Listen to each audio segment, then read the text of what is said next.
আমি এখানে দাঁড়িয়েছি, আওয়াজ তুলেছি এবং এখানে ব্যানার এনেছি প্রতিবাদ স্বরূপ।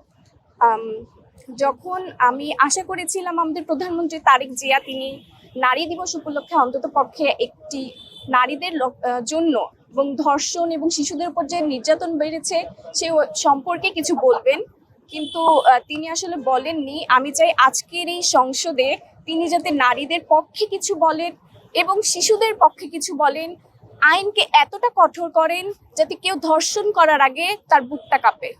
তাই আমি এখানে আজকে অবস্থান করছি।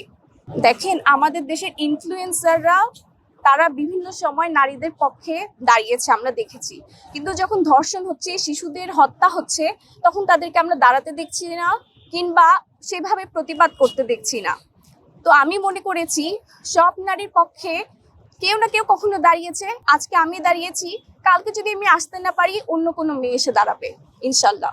72 ঘন্টা ময়েশ্চার লক সমৃদ্ধ লিলি বডি ওয়াশ, শিয়া বাটারের গুডনেস স্কিন রিপেয়ার করে রাখে সফট ও গ্লোয়িং। দেখেন, সংগঠনগুলো কিন্তু কাজ হচ্ছে নারী ও শিশুদের পক্ষে কথা বলা, এবং আমি একা, কিন্তু আমার পিছনে আমার মা আছে, বোন আছে, বান্ধবীরা আছে, সবাই, এদের সবার কথা আমি চিন্তা করি, বাংলাদেশের প্রত্যেকটা নারীর কথা চিন্তা করি, প্রত্যেকটা শিশুর কথা আমি চিন্তা করি, এবং তাদের পক্ষে আজকে আমি অবস্থান নিয়েছি। আমি আজকে এসেছি সংসদের সামনে প্রতিবাদ জানাতে, এবং সেসব বিষয়ের প্রতি প্রতিবাদ আমার তরফ থেকে।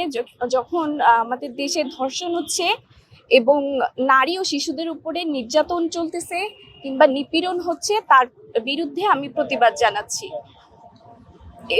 তার জন্য আমি এখানে অবস্থান নিয়েছি, এবং আমি একা না, আজকে আসলে আমি এই বাংলাদেশের প্রতিটা মেয়ের হয়ে, প্রতিটা শিশুর হয়ে এখানে দাঁড়িয়েছি।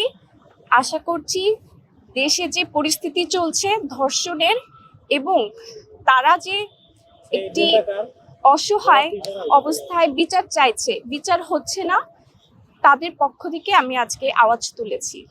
নতুন সংসদের কাছে আমার মেসেজ থাকবে, তারা যাতে ধর্ষণ নিয়ে এবং শিশুদের হত্যার পিছনে যারা আছে তাদের অভিযোগগুলো দ্রুত কার্যকর করে, যারা ধর্ষণ করেছে তাদের বিরুদ্ধে।